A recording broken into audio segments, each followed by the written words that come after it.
The traitor who sold our nuclear navy. The park looked empty. A paper grocery bag leaned against a utility pole like trash. Inside were 129 pages that could steer a nuclear fleet. He bent, dropped his own bundle, and walked away, certain nobody was watching. Minutes later, the bag he'd planted was in FBI hands, and the Navy's quietest secrets weren't quiet anymore. Here's the twist. This wasn't a one-off. For years, a single warrant officer had sold the keys to America's undersea deterrent. Routes exposed, orders readable, crews sailing blind. And the scariest part, the Navy didn't even realize the enemy was listening until a family fight forced the truth out. How does one man tilt a nuclear balance from a desk? Not with torpedoes or sonar, with paper, key lists, manuals, procedures that made the US submarine force quiet. That's our line, a traitor who made invisible boats speak. The human cost shows up first at home. A wife sees money that doesn't match a paycheck. A son thinks helping dad means rolling copies and sneaking printouts. A brother gets pulled by loyalty and leverage. The ring turns into a family business. The customer sits in Moscow. At sea, crews believe their messages are unbreakable. Wives believe silence equals safety. Both beliefs will crack. Here's the promise. You'll see how greed beat encryption and how bureaucracy greased the slide. The machines were strong if the keys stayed locked. They didn't. Walker turned COMSEC into a product line. The Soviets fused his deliveries with direction finding, sonar logs, and pattern analysis. The result wasn't chases, it was confidence. For long stretches, they knew our tempo. We won't do a tech lecture. We'll follow the decisions. A watch officer in debt walks into the Soviet embassy with a sample that opens a month of traffic. A case officer maps dead drops, trades cash for film, keeps the source on schedule. A radio man on a submarine tender, Walker's friend, becomes a pipeline for years. Each choice turns into orders at sea. Road map, recruitment, and the first handoff that proved the system could be read. Then the inventory, codebooks, key lists, broadcast formats, the dull pages that made the quiet service visible. Expansion, brother Arthur, son Michael, and the gold mine, Jerry Whitworth.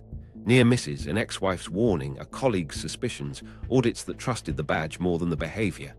The tip, anonymous letters, divorce leverage, an agent finally listening. The sting, a park, a bag, a camera. Aftermath, what the Soviets gained, what the Navy had to assume, how doctrine changed. One thread to carry forward, deterrence is faith backed by capability. Faith needs secrecy. Break secrecy and you test the faith. That's where this story lands. Hold that thought. Now we step into the world that made his papers matter. The Cold War seas where silence was strategy and routine became a weakness. Cold War seas and silent wars. To get why his papers mattered, you need to feel the waterline in the late 1960s. The Cold War's nuclear triad looked solid on paper: bombers, land-based missiles, and the submarines everyone called the invulnerable leg. Boats like Simon Bolivar slid off the pier with ballistic missiles and disappeared for months. That was the point. If everything else burned, they'd still be there, quiet and loaded. Survivability wasn't a slogan. It was the math that kept fingers off triggers. But those boats weren't ghosts. They were tethered to shore by communications, steady, disciplined, relentless. Fleet broadcasts rolled out from Virginia and Hawaii like tides, low frequency and high, always there, always flowing. Receiving was life. Missing a tasking window could blow a patrol. So the Navy wrapped those circuits in cryptographic armor. KL-7 in the early years, later KW-7 and follow-ons. Secure voice on KY-8, KY-28 in cockpits and wardrooms. Traffic routed with indicators and precedence codes that told you what mattered now and what could wait. Every circuit had a rhythm. Every rhythm had a key. Keys drove it all. Monthly key lists, daily key cards, filled devices, mundane items treated like ordnance. The systems were solid if you kept the keys clean and the procedures tight. That meant COMSEC custodians and watch officers with access that reached across the ocean. It also meant routine. The kind of routine that smooths rough edges and makes trust a habit. Warrant officers, technical experts like John Walker, sat at that junction. They weren't commanders, but they ran the rooms. They knew what the machines ate, when the circuits changed, who stood which midwatch, and where the binders lived. On the other side of the ocean, the hunger was constant. KGB residentiaries fed Moscow streams of stolen microfilm. Line X hustled technology. Naval Intelligence cells wanted one thing most of all, to map American movement and intent before hulls showed up on their scopes. They listened with radio direction finding. They watched SOSUS gaps for our boats. They fused scraps for patterns. And in the early 1980s, with Project IRN, they grew jumpy about surprise. A steady read on US command routines. That was gold. Here's where it gets uncomfortable. You don't have to find a submarine if you can read the orders that point it. If a key list for KL-7 or its successor sits in your safe in Lubyanka, a fleet broadcast stops being a mystery and turns into traffic. Message headers, routing indicators, precedents. Those dry marks start telling stories. A carrier group sprint, a tender's availability, a ballistic missile submarine's maintenance window, a training surge that hints at deployment. Encryption is a wall. Keys make doors.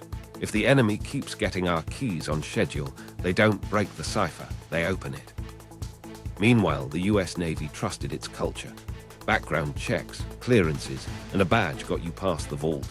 Two-person integrity was on paper but bent in practice by tempo and familiarity. In a cramped comm center, you see the same faces every watch. You hand over the binder, log the serial, pass the duty. You don't expect the guy at the next console to trade dead drops for cash. You expect him to cover your bathroom break. Rank and reputation carried weight, especially for warrant officers who knew the gear cold and kept the circuits up when storms chewed antennas and captains demanded a clean broadcast. There's another layer, logistics of secrecy. Keys didn't teleport.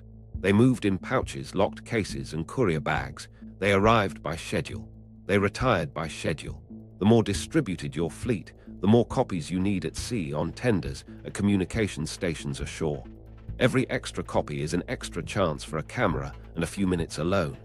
Maintenance manuals, operating schedules, even troubleshooting guides amplified the damage.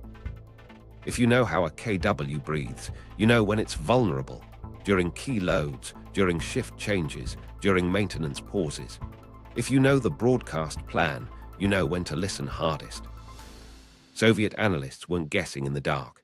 Give them readable samples and time, and they'd stitch decrypts to sonar logs, to direction-finding bearings, to port photos, to open-source notices of ship movements. The picture sharpened. Not perfect, not magical, just sharper than our assumptions allowed. A tasking change here that lined up with a sub's reported repair. A spike in message precedence there before an exercise. You don't need the whole book when a few chapters tell you how it ends. Now set the stakes. A deterrent rests on doubt. Your opponent doubts he can disarm you. If he starts to believe he can locate or anticipate your boats, even a little, the risk math shifts. Maybe he pushes harder in a crisis. Maybe he shadows more aggressively.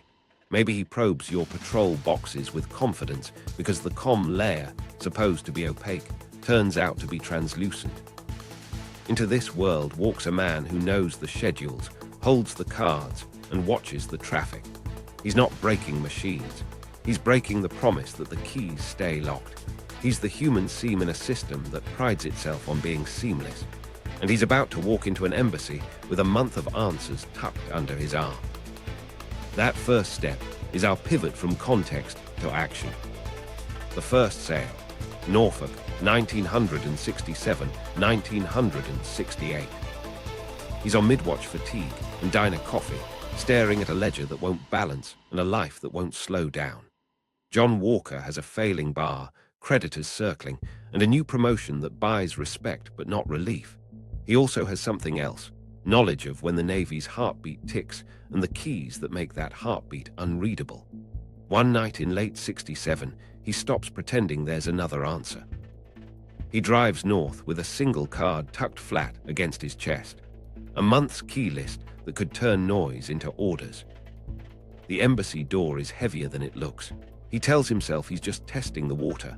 A receptionist, a corridor, then a quiet office where a man with patient eyes asks to see the sample. Walker slides the card across and feels his own hand shake.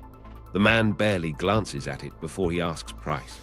Walker names a number that sounds big to him. It isn't big to them. They pay, and they don't haggle about the next time. He leaves with cash that smells like a solution and instructions that smell like permanence. Back in Norfolk, he's still the unflappable warrant officer. He runs the comm center. He signs logs. He jokes in the break room. Meanwhile, he learns a new craft. The case officer in Washington, Yuri Linkov, starts building muscle around a new source. Safe signals, pre-arranged calls, a list of parks, cul-de-sacs, and roadside markers that will become their map. Dead drops instead of face-to-face. Film canisters for pages, rubber-banded cash for performance. Another layer above them, Oleg Kalugin, keeps the leash short and the source hungry. Walker tests what they'll buy, not just keys. Routing indicators, precedence formats, the broadcast schedules that structure a fleet's day. He scribbles down procedures that would seem meaningless to anyone not sitting at the cipher machines, then photographs the pages that will teach Moscow how to think like a US communicator. He brings maintenance manuals and quick reference cards, anything that translates system into habit. The KGB wants habits most of all. The first real handoff is a pile, not a token. A grocery bag under a bench outside a department store in Northern Virginia. Inside, key cards, indicator guides, samples of formatted messages.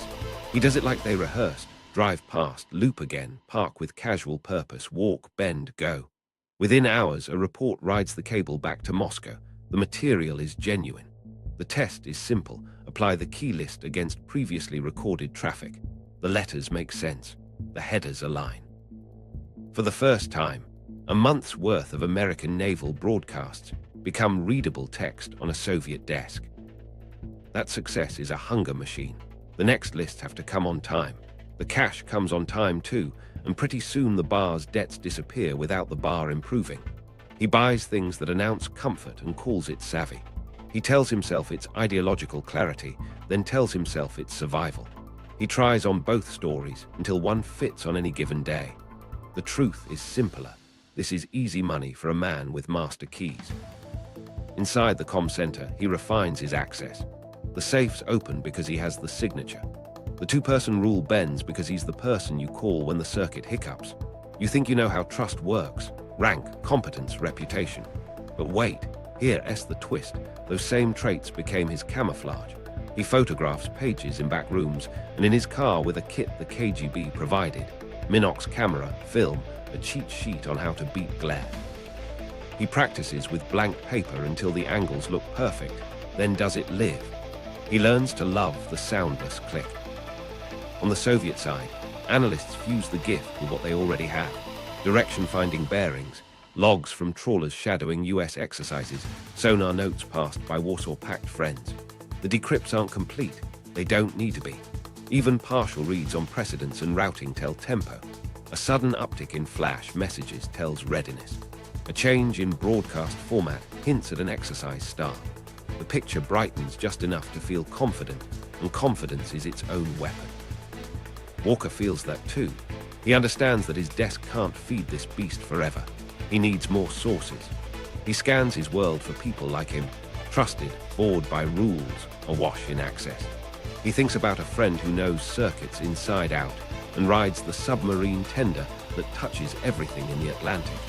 He files the thought away like a radio frequency he'll come back to. For now, he keeps the pipeline open with regularity. Keys by schedule, procedures by the stack, and those dull annexes that, in Moscow, glow. There are brushes with risk. Barbara notices the cache and asks the right questions. He lies, then laughs it off, then lies again. She finds something in a desk she shouldn't see, a card with numbers that mean nothing to her and everything to him. He minimizes. He promises.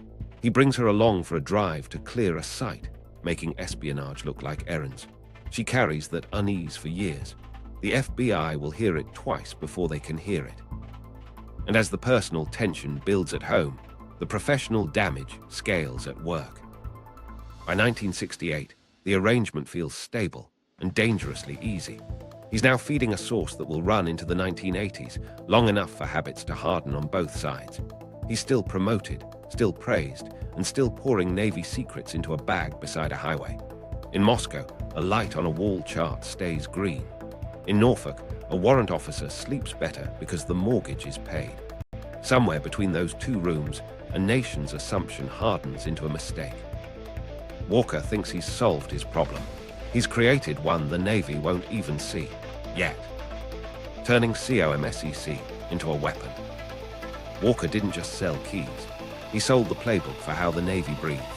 Keys for KL7 and KW7 were the opening move. The win was context, procedures, formats, and schedules that turned encryption into a predictable rhythm. He photographed maintenance manuals, alignment guides, troubleshooting trees, and the quick reference cards taped near machines. Dry pages, critical effect. If you know how operators load and change keys, you know when they pause, switch, and repeat.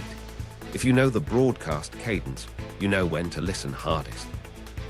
He fed Moscow the connective tissue, routing indicators that map who's talking to whom, precedence codes that reveal urgency, broadcast formats that keep submarines synced, opaque unless the keys are in hand.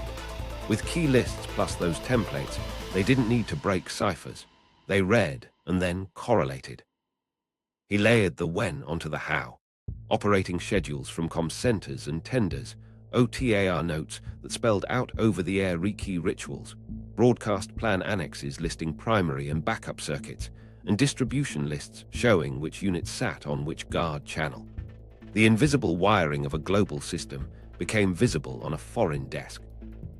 Those pages plugged straight into Soviet ears already out there. DF sites pulled bearings. Trawlers logged signal strength and time.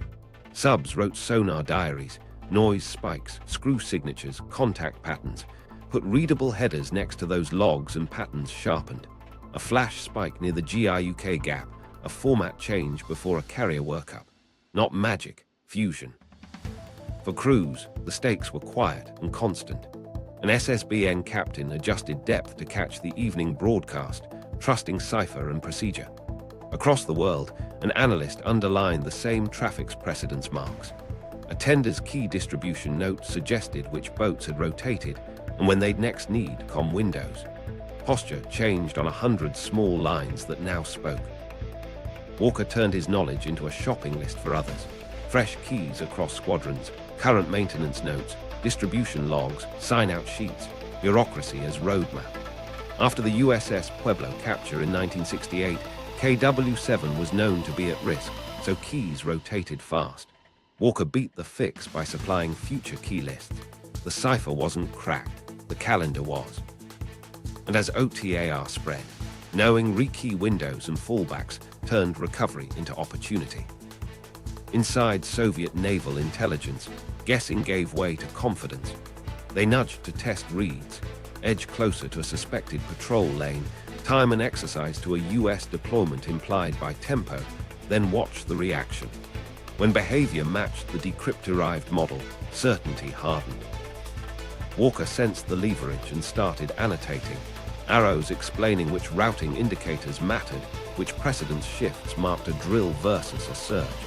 He was teaching Moscow to think like a US communicator. The praise came with a leash, keys on schedule, deviations explained. He was on their clock. At sea, nothing looked different. Two-person integrity was ink on the wall, bent by tempo and trust. The circuits stayed up. The export business rode in his trunk.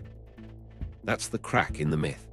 The silent service isn't invisible if the message layer goes translucent.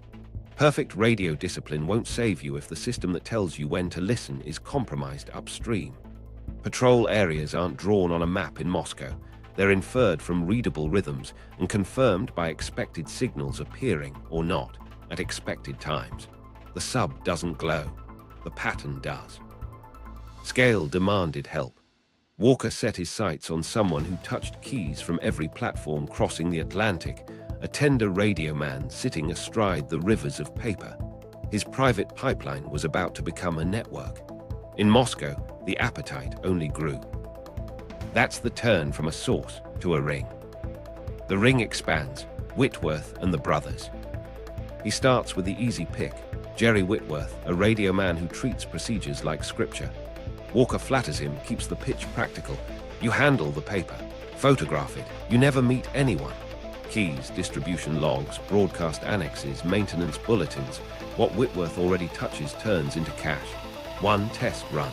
One fat envelope. It's real. Whitworth becomes the goldmine. On the tender, everything funnels through his hands. Rotating squadrons, surging exercises, keys that keep the Atlantic fed. He copies clean, keeps his job spotless, upgrades his camera for hobbies, and settles into the ritual. Unlock, align the Minox, click, return. The paper never seems to leave his custody. The guilt never has time to form. Walker widens the circle by blood.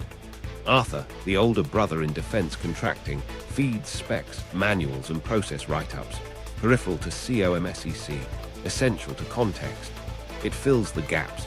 How the Navy builds and fixes the things that carry the keys. Then the son. Michael is young, enlisted, and hungry for approval. At home, chores turn into classified errands. At sea, he learns habits and shorthand. He passes forms and small scraps that tell more than he realizes. He carries the burden without the frame. Tradecraft stays ordinary on purpose. Dead drops named for street corners and playgrounds, payphones for signals, film canisters inside tennis ball cans, grocery bags by a pole. Barbara rides shotgun while Walker checks sights, her unease brushed aside with jokes. Control binds the ring. Walker dangles cash and pressure in equal measure, praise for Whitworth's perfection, reminders to Arthur, expectations for Michael. Ideology 1 week, necessity the next. What keeps them moving is simpler. He turns their access into routine, and routine turns into dependence. With the network humming, the question becomes, what could the other side actually see? Moscow is ecstatic but disciplined.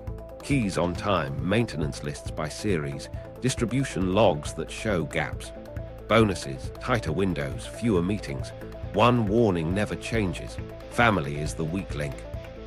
Success leaves footprints. Whitworth's camera gets busiest before major exercises. Cash appears, toys follow. A colleague notices and shrugs it off. Barbara's suspicions harden. A night drive, a bag under a tree. On paper, the ring looks clean. No meetings, no chatter. In practice, the volume creates a rhythm analysts can chart. The pattern becomes a question. The question starts the hunt.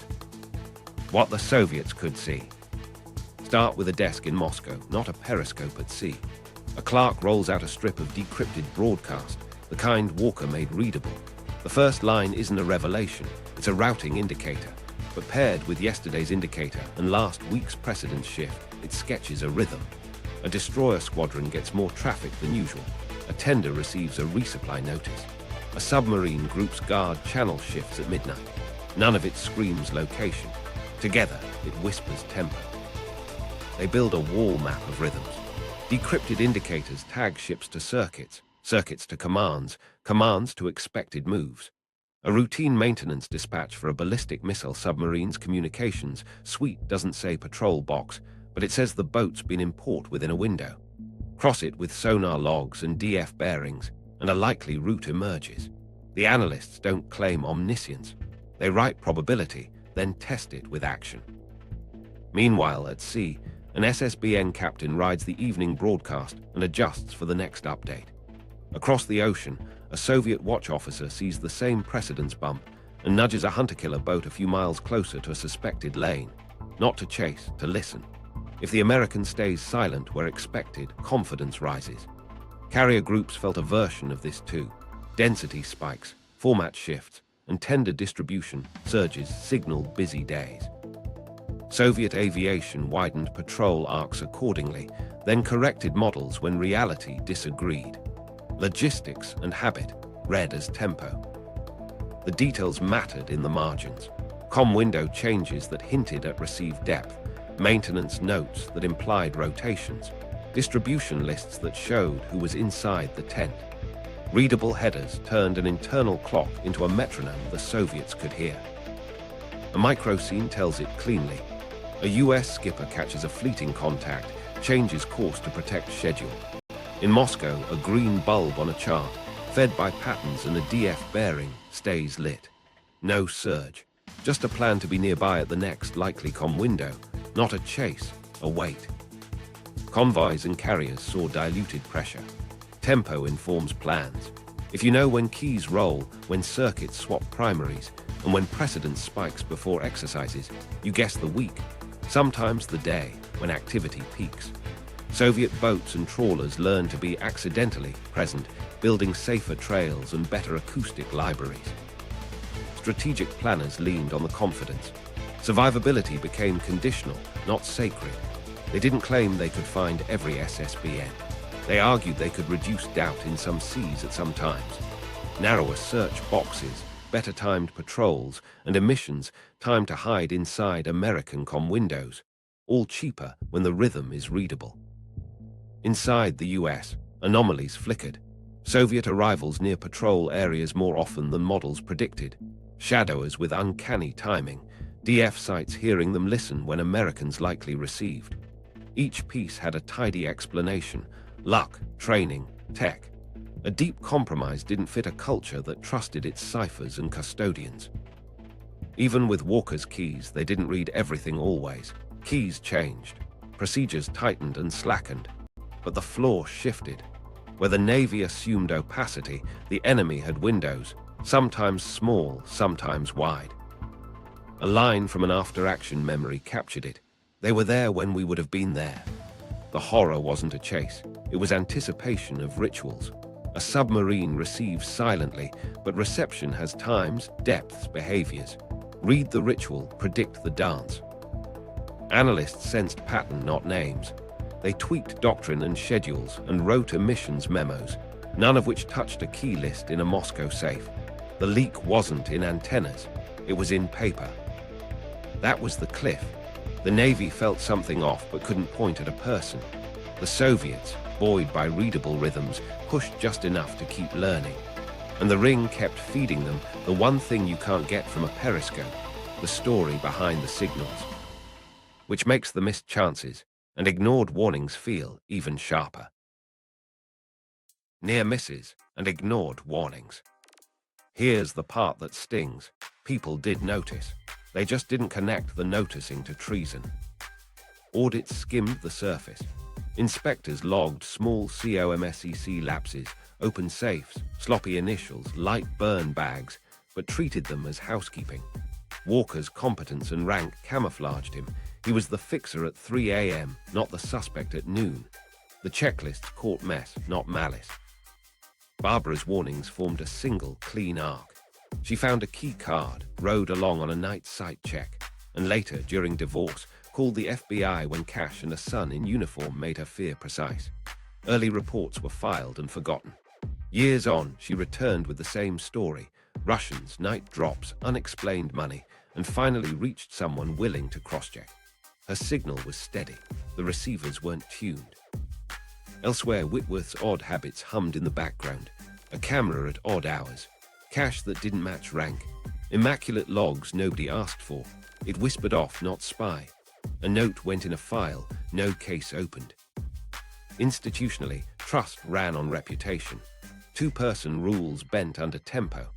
Pouches moved solo because missions couldn't wait. In that culture, Walker's reliability was its own shield. You don't red flag the person who keeps you from missing the broadcast. Signals intelligence flickered too. Analysts noticed uncanny Soviet timing and wrote memos. The fixes came back procedural, tighter emissions, better destruction, adjusted broadcast windows. Good steps if the enemy didn't already have the keys. The unthinkable stayed unspoken. Future key lists might be compromised. Whitworth, fraying, wrote anonymous, RUS, letters to the FBI, hints about keys and distribution, a plea for immunity before confession. Too vague to act on, too specific to ignore. They landed in drawers, not taskings. Meanwhile, Walker hid in plain sight. Retired, then a Virginia Beach pie fronting Counterspy, Inc., lecturing sailors on insider threats while expanding his ring. The lesson was right. The messenger was wrong. Normalcy beat suspicion. A small foreign tip finally cracked the mood. An American document in the wrong place abroad. Not enough to name a thief, enough to say the problem might be inside the walls. Ears primed. The next tip wouldn't hit foam. Pressure at home and flickers in the field were about to collide. The tipping point: divorce, debt, and desperation. The house is quiet in the wrong way. Barbara's done being hushed. Years of whispers and night drives harden into lines in a lawyer's office. She wants out and leverage. She knows enough to be dangerous. The bag under a tree, the word Russians said without flinching. She presses for money. He stalls. Regularity slips. That alone makes the source dangerous. Walker's image outruns his income. The bar's gone. The pie front, counterspy ink, is cover, not stability. He needs the Soviet salary to keep the life he's built. Barbara calls the FBI again, now pointing at a son in uniform. No serials, just a story that won't let her sleep. This time it lands on a desk ready to hear it. Inside the house, secrecy becomes the family language. Michael carries pages he doesn't fully grasp. At sea he learns circuits. At home he learns loyalty as obedience. Liberty days become errands that end near parks. Cash slides across a table with approval stapled to it. He's a conduit now, and conduits heat up. Walker stares at two paths: exit or escalate. He knows Moscow doesn't believe in retirements. A quiet source is a risk. He doubles down, more on time, predictable. It keeps cash flowing and nerves steady. Whitworth wavers. The RUS letters, cooperation dangled for immunity, come from fear Walker despises. Jerry's camera feels like contraband. He delays, asks for reassurances Walker can't give. The engine sputters. Walker answers with pressure. Remember what you've done, how far in you are. Whitworth tries to save himself without naming names. More letters, more hints. Analysts debate crank or breadcrumb. The tone isn't a prank. The details sound like a radioman. Not enough for a case, enough to pin a map. Barbara shifts from moral to practical. Michael's involvement. The night drop. Russians, said until it sounds like motive, not paranoia. Agents cross-check travel and cars around Washington. Patterns appear, shadows that hold their shape. Someone with access makes regular runs. Pressure tightens without speeches. Missed drops earn terse notes. Regularity required. Walker makes riskier choices. Heavier bundles, shorter windows. He pushes Michael to move faster, photograph what he can't carry. He tugs Arthur for filler and snaps when he stalls. Ashore, analysts feel Soviet timing they can't source. Procedure memos tighten. Nothing touches the real leak. The trunk, the grocery bag. Walker senses scrutiny and blames Barbara, not Cadence. He floods the zone. Deliver more, precisely, to calm Moscow. Then the moment. Michael comes home with 30 pounds of classified paper under his mattress, fingerprints everywhere. Barbara sees the stash and the cash and watches years of dismissal turn into evidence. She calls again. This time, an agent asks better questions and doesn't let go. Whitworth's letter hits the right desk the same week. Divorce and doubt harmonize. In a windowless room, someone draws a line between an anonymous insider and an ex-wife describing dead drops. It's crooked. It's enough to point surveillance at the man who ran comms and lived sideways. Routine becomes a trap. To calm Moscow, Walker schedules a drop in a Virginia park. To calm his family, he promises it's the last. He believes both. The date goes on a calendar he no longer controls. Agents circle their own. The tipping point isn't a confession. It's a schedule that won't bend. That schedule gives the hunters something they can finally plan against. The hunt begins. FBI and NCIS wake up. The first letter lands with the weight of a whisper. RUS offers cooperation for immunity, hints at Navy communications, gives just enough detail to sound like a man who's handled keys, not headlines. It's vague, self-protective, and easy to shelve, until Barbara calls again and repeats a story that now sounds less like bitterness and more like tradecraft. A night drive. A bag by a tree. Russians. Two thin threads start to look like one rope. At FBI Norfolk, a small counterintelligence squad pulls the file that went nowhere years earlier. They don't dismiss the ex-wife this time. They send a team to sit at her kitchen table without the smirk. What did the bag look like? Where? When? Who else knew? Barbara doesn't have dates, but she has rhythms. Late nights, Washington runs, sudden cash, a son with 30 pounds of classified paper under a mattress. Names surface: John, Michael, a friend he bragged about from the tender. Meanwhile, NCIS, then NIS, gets a ping. Naval security officers hear the same rumors and do what they can do best: pull logs. Who accessed key material when? Whose signatures show up in odd patterns across commands? It's tedious work, a forensic read of bureaucracy. Names recur. John Walker's access history looks ordinary until you chart it against travel and broadcast spikes. It starts to hum. The RUS letters get a second pass in Washington. A linguist notes phrasing that feels like a Navy radioman, the way priorities are described, the casual familiarity with routing terms without showing off. Counterintelligence supervisors argue over the risk, answer the letter and spook him, or wait for another clue and risk silence. They choose the middle path, quietly prepare, don't engage yet. If this is bait from a hostile service, patience won't cost a source. If it's real, he'll write again. Surveillance begins in small circles. Walker's house, his office, the routes out of Virginia Beach toward Washington. Teams swap out at state lines, keep logs clean, capture license plates at rest stops, note the parks and cul-de-sacs that fit Barbara's map. A mail cover starts on his PO box. Trash pulls begin, careful and early. Rubber bands that smell like newsprint, grocery bags without receipts, scraps of Kodak film, wrappers that don't match a family's vacation. They loop in the Bureau's cryptologic liaison. If this is COMSEC, the evidence won't look like money alone. It'll look like repeated access to key lists, possession of cameras appropriate for microfilm, odd bursts of travel at month-end. An analyst lays transparent sheets on a light table and draws lines between Walker's trips and Soviet diplomatic pouches departing Washington. It's not proof, it's a rhythm. NIS knocks on doors that won't make noise. Former supervisors, COMSEC chiefs, enlisted clerks who remember who cut corners and who lectured others. The picture that comes back isn't of a bumbler. It's of a pro, unflappable, helpful, the guy you call when a broadcast dies.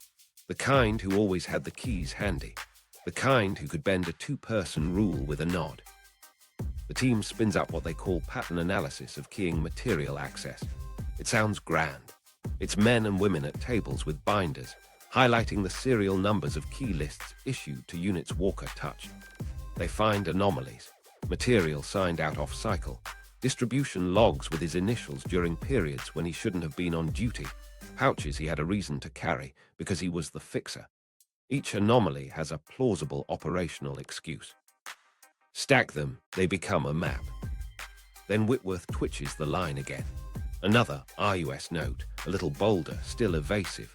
He alludes to key cards and distribution lists, to a ring, to a manager who coordinates. He wants a meeting with immunity.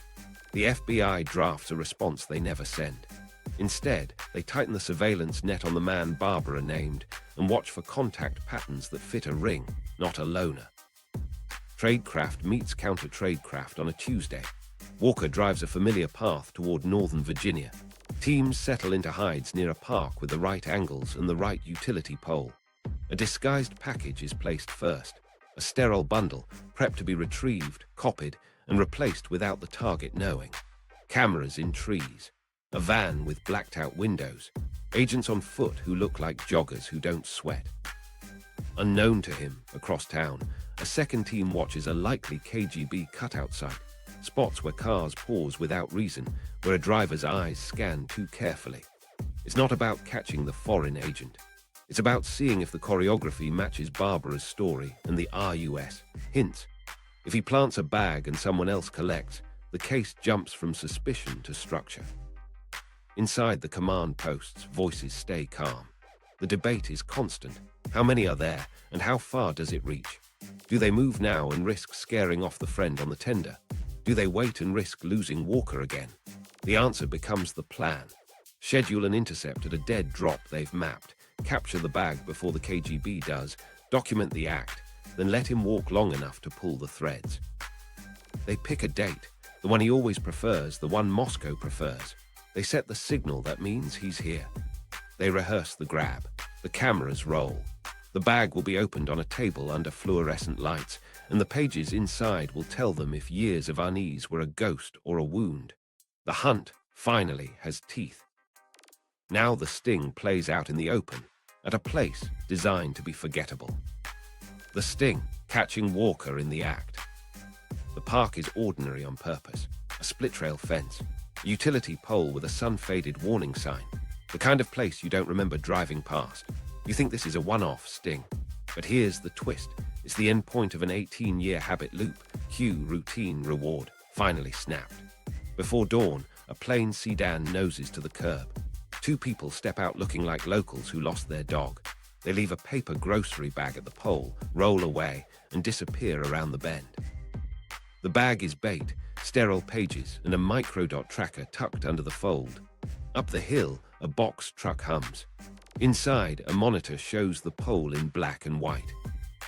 By mid-morning, the routine settles in. A jogger loops twice. A county truck rattles past. Then the blue and white van slides into view, the same cadence agents charted on 3 previous runs. Walker parks a row back, not too close, not too far. He waits a beat, checks the mirror, then climbs out with a second bag pinched in his left hand. His right hand is empty, easy. He walks like a man who's done this more times than he can count. Stops at the pole and bends. The motion is simple, trade one bag for another. He tucks his bundle against the post, lifts the planted bag and glances down once to confirm weight. It looks like trash by design. He pivots, strides back to the van and drives. The pole is a heartbeat on the monitor. The grab team doesn't move yet. They let him clear the corner and settle into traffic. Then a quiet now, and 2 agents cut across the grass, scoop his bag, and hustle to the truck. Under fluorescent tubes, the contents spill. Camera, film, a folded note with a code phrase, and the pages that matter, classified Navy documents sealed in a white plastic sack. A handler's instruction sits on top in block letters. Schedule confirms. The room breathes once. They reseal the bag, the identical copy already waiting. Another pair sprints the replacement back to the pole. On screen, the scene looks unchanged. On a clipboard, a line becomes a checkmark, evidence in hand. A mile away, a second team tails the van. Walker drives like always, no paranoid loops, no sudden turns. He trusts his choreography. He stops at a strip mall, buys coffee, flips through a newspaper. He's a private investigator with errands to run. 20 minutes later, he points the van toward Rockville, checks into a motel with dense curtains and a door that opens to the parking lot. He places the bag on the bed like a suitcase.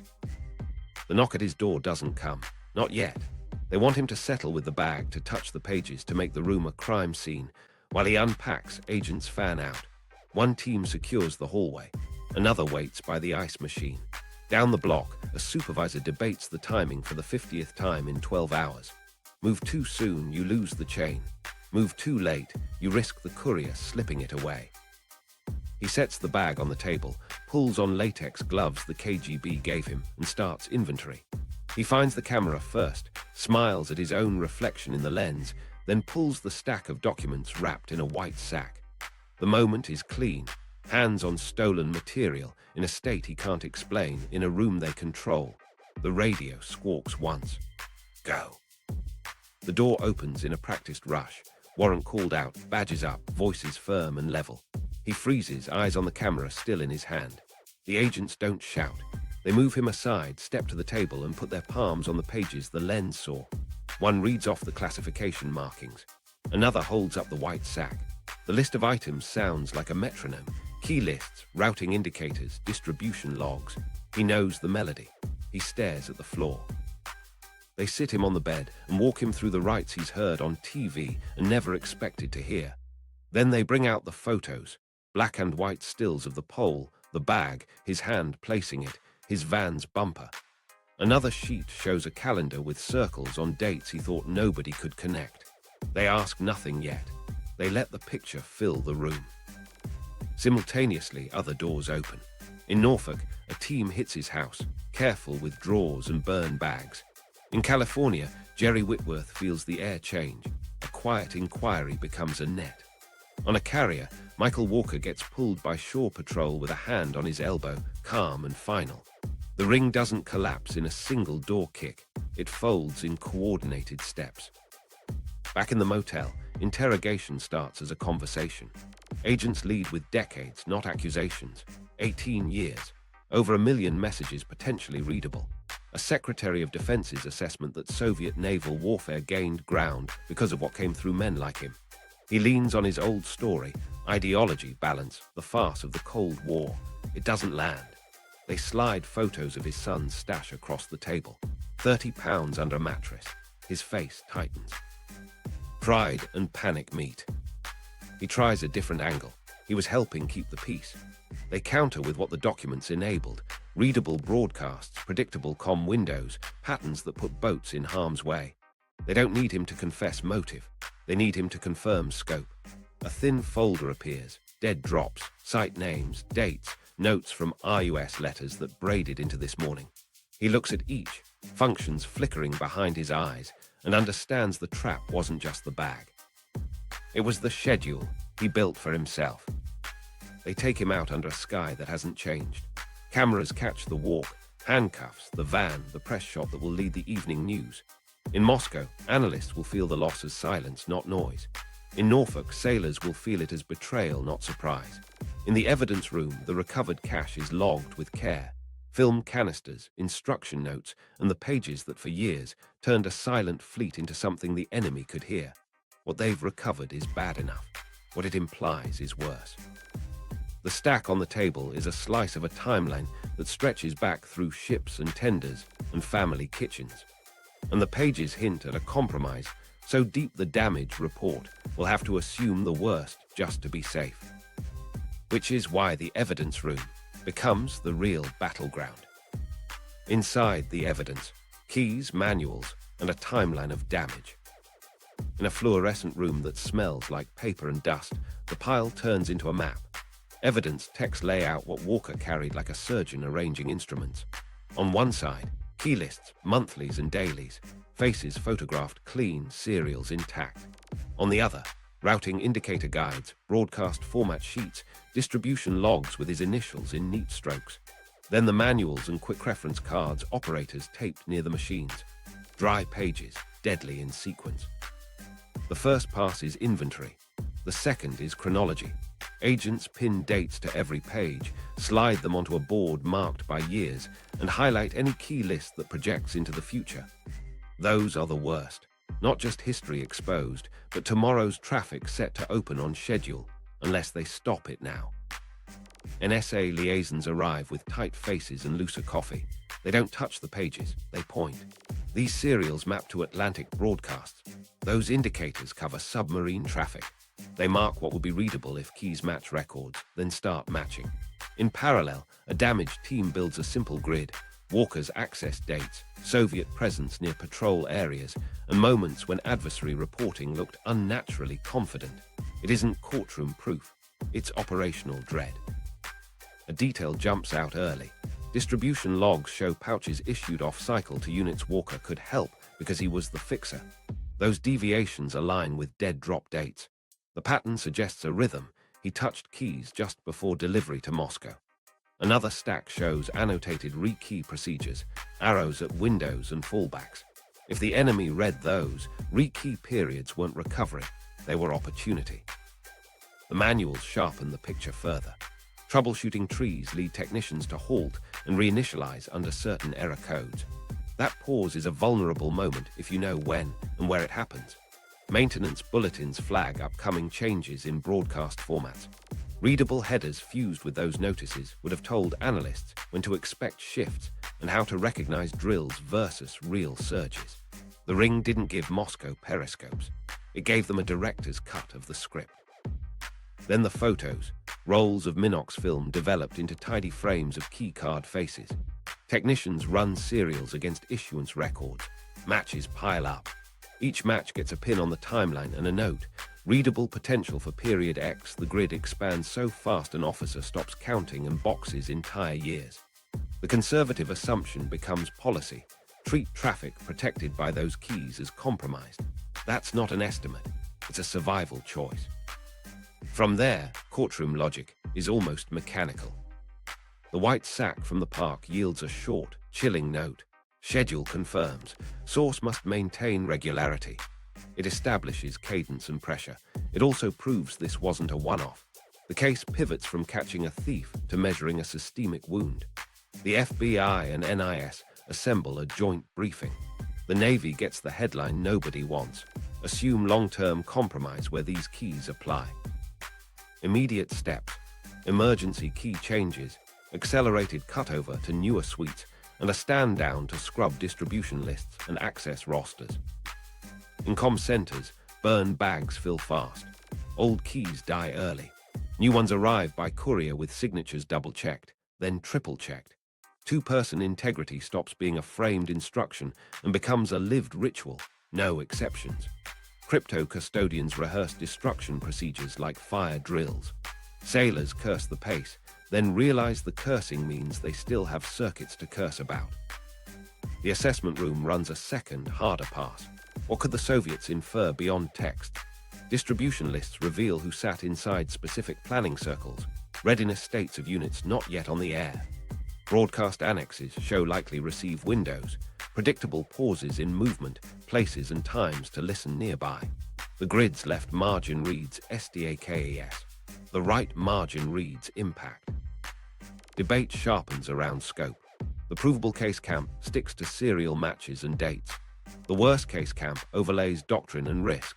If a month's keys opened indicators, and indicators carry precedence and routing, then a significant fraction of fleet intent could have been readable in bursts for years.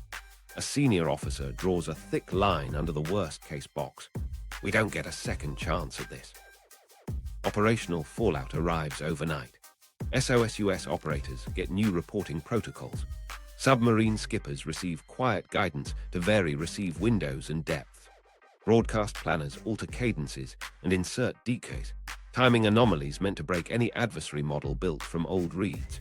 Ashore, auditors stop focusing on tidy safes and start focusing on people with pattern-breaking access. Surprise inspections become actual surprises. There's a human inventory too. Michael's stash gets catalogued, 30 pounds of classified paper with prints. Arthur's feed adds peripheral documents that, in context, fill gaps analysts didn't know they had. Whitworth's trail promises breadth Walker's trunk alone couldn't achieve.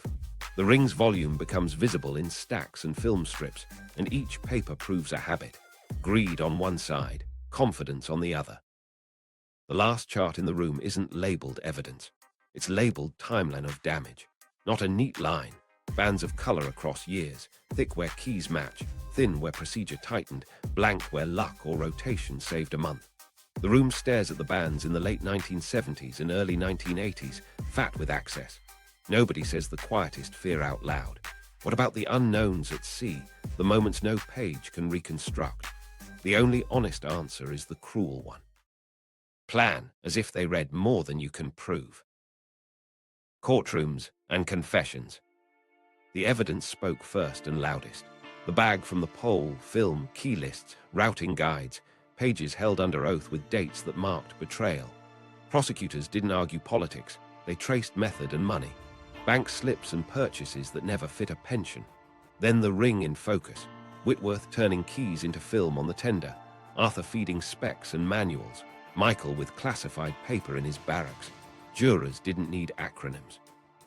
They saw that Moscow got keys on schedule, and the systems opened.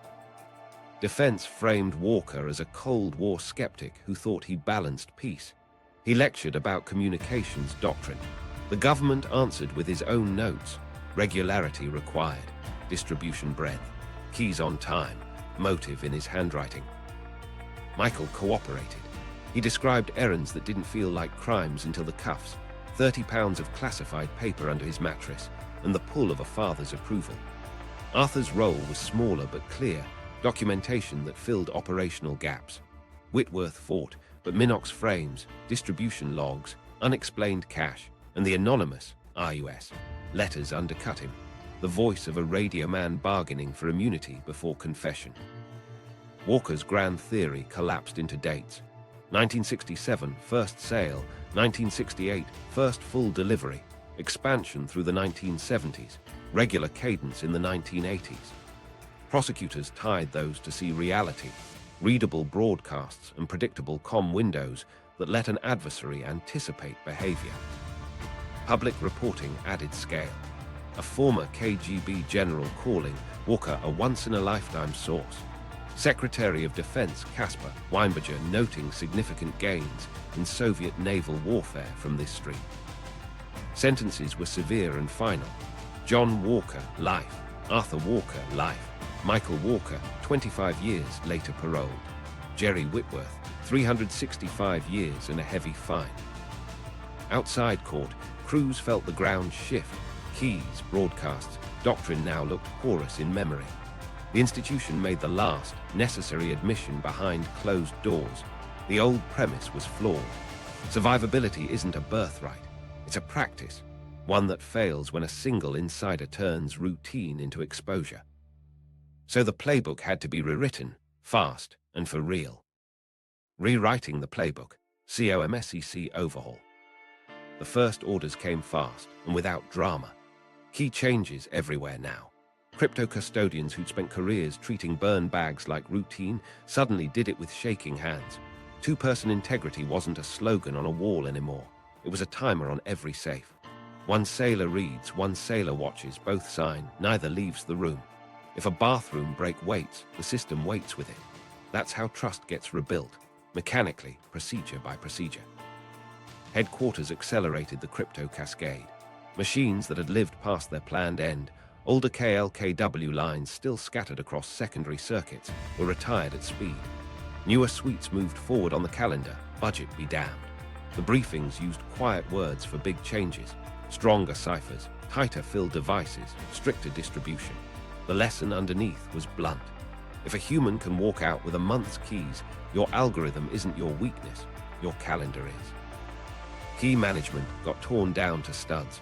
No more single-point custodians who could bend rules by reputation. Rotations shortened. Background checks stopped being rubber stamps and turned into interviews where neighbors and ex-spouses actually got called, even if the questions were uncomfortable. Random audits stopped announcing themselves. Inspectors showed up at 40 and asked to see the last 10 fills and the destruction logs, then made a second team rerun the same drill to see if the numbers matched. It felt adversarial by design.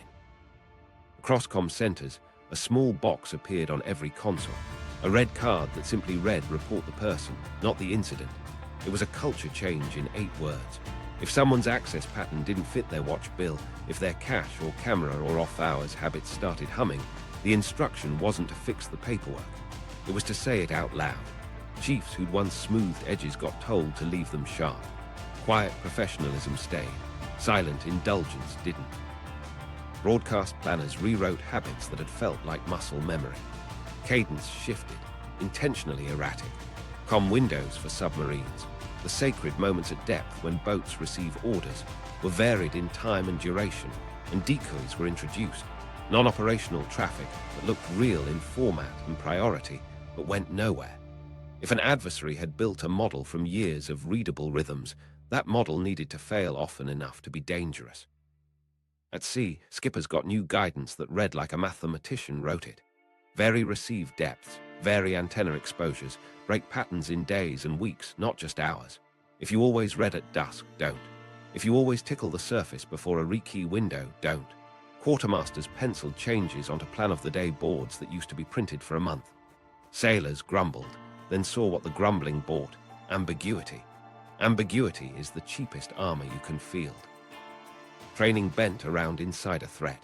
The Navy didn't turn crews into cops, it turned them into noticers. Case studies, sanitized only where absolutely necessary, moved from rumor to syllabus. A young radio man stood in front of a class and said, "If you see me doing something that looks too perfect, ask me why." That line landed because perfection had been a mask. Imperfect procedures under scrutiny beat flawless routines nobody questioned. Auditors changed their questions. They didn't just ask where the keys were, they asked who touched them out of cycle and why. They trace a single pouch from issue to destruction, test a random page for residue to ensure it actually got burned, not shredded. They'd pull sign-out sheets and call sailors at home to confirm. It felt invasive. That was the point. Trust but verify isn't a slogan until someone verifies while you're trusting. Up the chain, budgets flexed.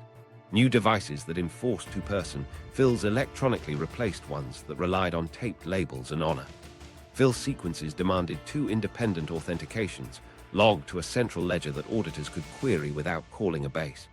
Distribution lists for keys, once photocopied and stuffed in binders, moved to controlled systems that tracked who printed, when, and for what purpose. Every click left a trail. Trails can be read. There were human fixes that didn't come with line items. Detailers started moving COMSEC custodians more often, so no one became the irreplaceable fixer. Commands started rotating inspections between fleets to avoid local blind spots. A lieutenant who'd spent years in the same vault got orders to see, not because they didn't trust him, but because staying would have made trusting anyone else impossible. Continuity helps circuits. It kills skepticism. And while we tightened our side, Moscow adjusted theirs. Submarine doctrine absorbed humility. The silent service had never believed it was invisible. It had believed the layer around its silence was opaque. That belief got retired. New guidance treated every broadcast as potentially modelable by an adversary, even if the cipher held. That meant shortening the time a boat sat near received depth, shifting where in a box that pause occurred, and occasionally skipping a window entirely if tactical conditions suggested an eavesdropper might be nearby. Missing a message became less dangerous than being predicted. Allied circuits felt the shock too. NATO partners got late-night calls and early-morning couriers. Shared keys rotated out in frantic waves. Joint exercises paused to re-baseline procedures. Some allies bristled, their own routines appended by an American wound. The response was simple: we owe you clean pipes. We're scrubbing them. Help us watch us. And underneath, the new locks and schedules lived the hardest fix: permission to speak up. A petty officer could raise a hand and say, "Chief, why is he signing that pouch again?" without being labeled disloyal. A spouse could call a security officer about sudden cash without being told to go home. A supervisor could flag a star performer for access anomalies and keep his rank and his standing. That's how institutions harden, by letting the first small alarm ring before the big one ever needs to. The Soviet side, how Moscow used the gift. Start in a grey office off Lubyanka's inner corridors, where reports didn't shout, they stacked. Decrypts arrived on thin paper from the KGB's 16th Directorate, Signals Intelligence, Naval Intelligence, GRU's 6th Directorate, and the Soviet Navy's main staff analysis cells, sat shoulder to shoulder with KGB Line KR and Line X officers, arguing about what belonged to science, what belonged to tradecraft, and what could move ships. Walker's material didn't get tossed into a vault. It got task organized. They built a workflow that turned keys into movement. One desk took his key lists and mapped them to fleets and circuits. Another matched readable headers to routing indicators they'd catalogued for years. A third fused those reads with DF bearings from Arkhangelsk to Petropavlovsk and acoustic scribbles from Victor and Charlie boats skulking the North Atlantic. The product wasn't poetry. It was tables: unit, circuit, precedence, cadence, inferred readiness. Meanwhile, Okean-style wargames taught them restraint. Use the gift too aggressively, and you risk exposing it. So they applied a reveal or conceal calculus. When a decrypt suggested an American surge, they didn't scramble every hull. They nudged. Move one SSN closer to a lane they already claimed to watch. Shift a naval aviation patrol arc 10 degrees, then pretend the sighting was luck. When correlation hit, confidence rose inside rooms that had lived on uncertainty. Operationally, they used 3 levers. First, timing. If decrypted precedence spiked, OPREP urgency, exercise tempo, they timed their own emissions to blend with US comm windows, hiding pings and callouts in American noise. Second, proximity. Decrypt-derived distribution lists hinted which units were deploying. That let Northern Fleet planners pick patrol sectors where a first contact was likelier. Third, rehearsal. They ran small experiments, shadow a suspected SSBN path for an hour, then break contact by doctrine, logging everything. The payoff wasn't a photo, it was a better model. Inside the analysis cells, debates were constant. The engineers from Line X wanted to protect the source at all costs. The operators wanted to exploit before it vanished. A compromise emerged: compartment the gift. Only a few commanders got taskings nudged by decrypts, and even then masked as orders from a different source. Sonar intelligence, oceanography, special control, guidance nobody questioned out loud. The source lived in euphemisms. They touched NATO carefully. Walker's keys opened American formats most often, but Allied circuits shared patterns. Soviet analysts used the US tempo as a proxy, watching for days when NATO would mirror American exercises. A readable American broadcast plan annex didn't say, "Brits sail Tuesday," but it said, "Everyone is key to Tuesday." That was enough to widen patrol arcs and pre-stage trawlers along expected lanes, ready to build acoustic libraries when escorts got predictable. There were cases analysts loved to cite, never in writing. A Cresta II cruiser's staff officer would brag in the wardroom that their 295s caught a carrier's air wing exactly when it started cyclic ops, because our oceanographers are the best. The oceanographers sat quietly. They knew the truth was less mystical. Decrypt-derived tempo plus good weather charts equals reliable surprise. It kept pilots safe and egos satisfied. They also looked inward at readiness. Decrypts of US maintenance notes and broadcast format changes told them when Americans were rekeying, rotating, or tightening screws. Soviet admirals used that to measure their own cycles. When US comms went into exercise posture, they shifted training days to match, then measured NATO reactions. If the West's response lagged, they marked it as slack. If it snapped sharp, they logged it as danger. Either way, Walker's pages gave them a yardstick. Speculation grew around incidents, with caution. Some Soviet officers whispered that an American submarine lost in the late 1960s might have been found by reading rhythms. The serious analysts pushed back. Readable headers don't sink boats, physics and chance do. They kept their conclusions clean even when the rumor mill wanted heroes. The standard line held. Decrypts reduced search costs, improved contact rates, and narrowed uncertainty. That's a quiet victory, not a parade. Tradecraft around the source stayed rigid. Case officers scheduled dead drops at wider intervals than Walker liked, rotated signals and passed feedback sparingly. Regularity required. Breadth improved, to avoid training him into a pattern that screamed KGB. Inside Lubyanka, Kalugin's people maintained a wall around the product. Engineers saw keys, analysts saw reads, operators saw orders. Very few held the whole chain. The 1985 hit like a light switched on. The first flashes of the FBI's hunt reached Moscow as silence, not noise. Deliveries missed, a dead drop recoverable but thin, then nothing. Walker was arrested May 1985 with 129 classified documents heading out. Panic didn't show on paper. It showed in the way analysts wrote. Assessed replaced confirmed again, likely replaced known. Patrol plans reverted to pre-gift conservatism. The models didn't die, they lost teeth. In the debrief rooms, they argued legacy. One colonel chalked it up cleanly. We brought transparency into their heartbeat. We didn't buy their blood. Another added the line that stuck. We learned their rituals. Now we must not forget them.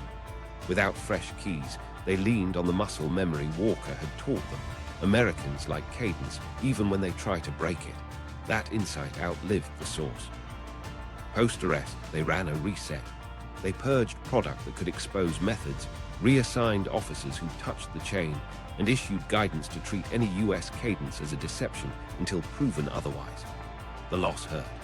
The understanding remained. And somewhere in a grey office, a clerk rolled out a map of the North Atlantic without a magic window and kept circling the same boxes, now with a pencil held a little lighter.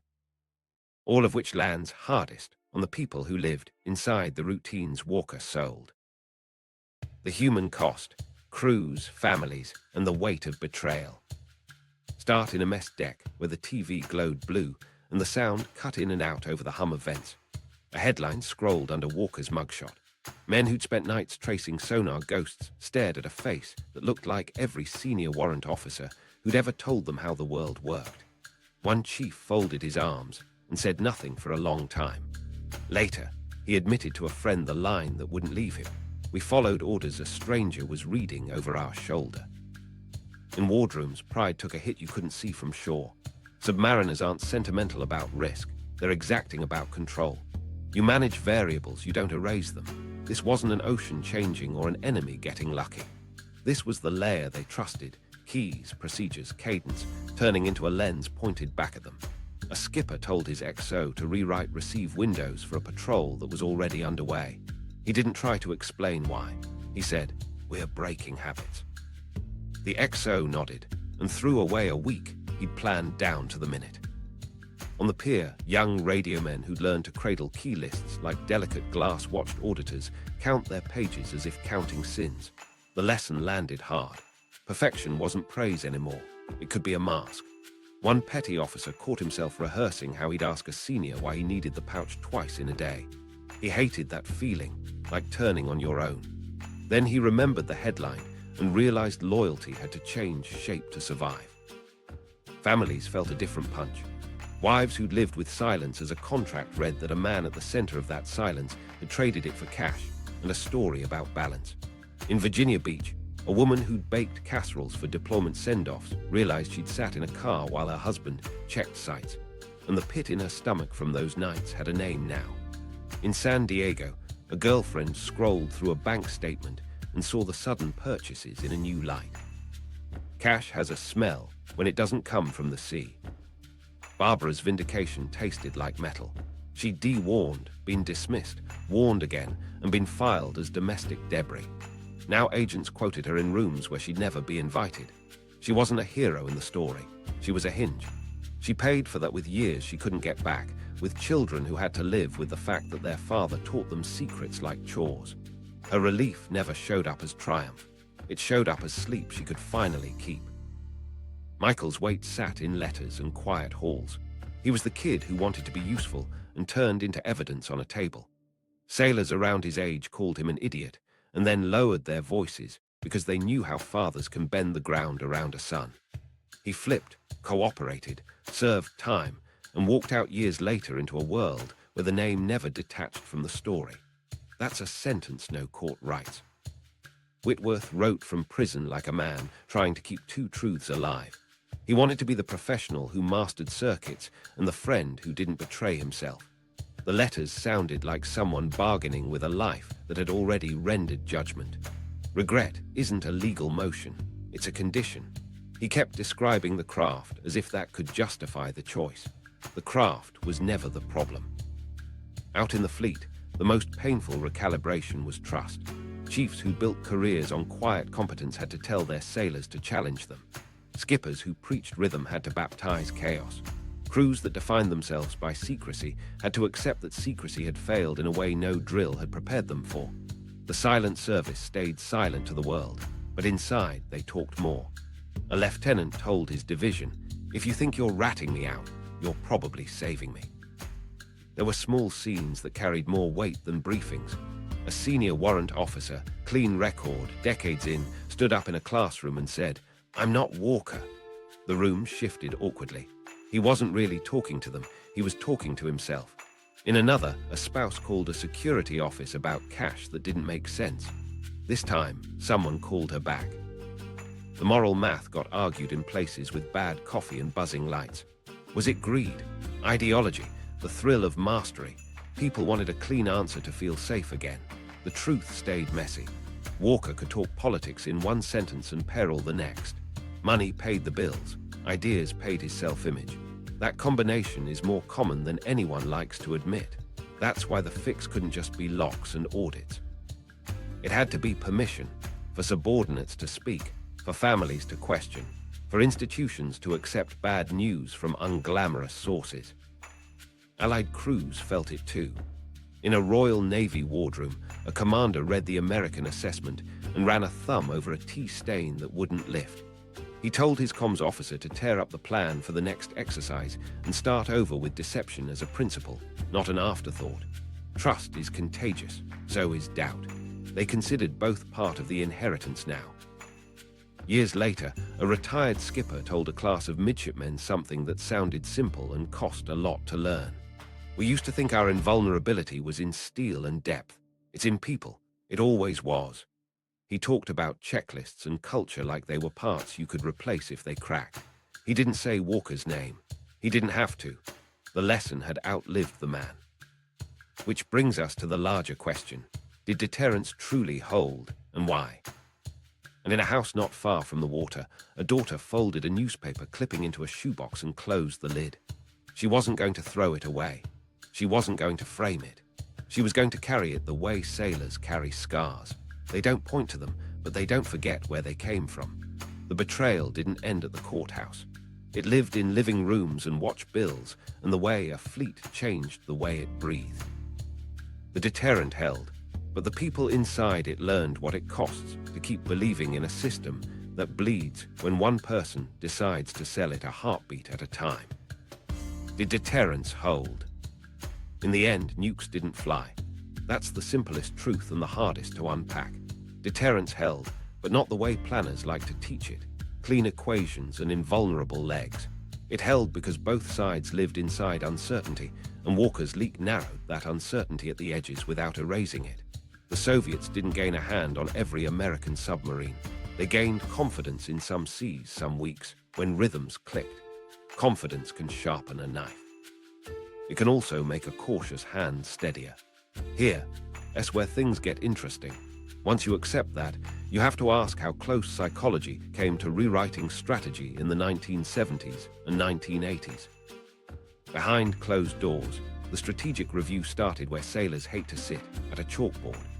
Analysts drew boxes for the triad and shaded the submarine square with two colors, assumption and evidence.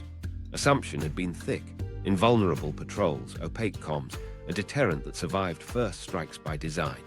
Evidence now showed transparency in bursts, readable headers, predictable receive windows, patrol tempos that could be modeled when keys matched. Invulnerable didn't survive the chalk. So they reframed survivability as cost. Before Walker, finding an SSBN took time, fuel, luck, and often failure. During his window in certain oceans, the Soviets could spend less of each to raise their odds. That didn't mean they could hold contact, let alone kill. It meant that in a crisis, the margin for American error narrowed. If you think you're untouchable, you'll risk a tighter patrol. If the adversary thinks he can anticipate your pauses, he'll risk shadowing longer. Risk met risk in a corridor that used to be wider. Across services, the ripple was loud. Air Force officers, who'd shrugged at Navy pride for years, sat up. If the most survivable leg had hairline cracks, their basing assumptions needed a second look.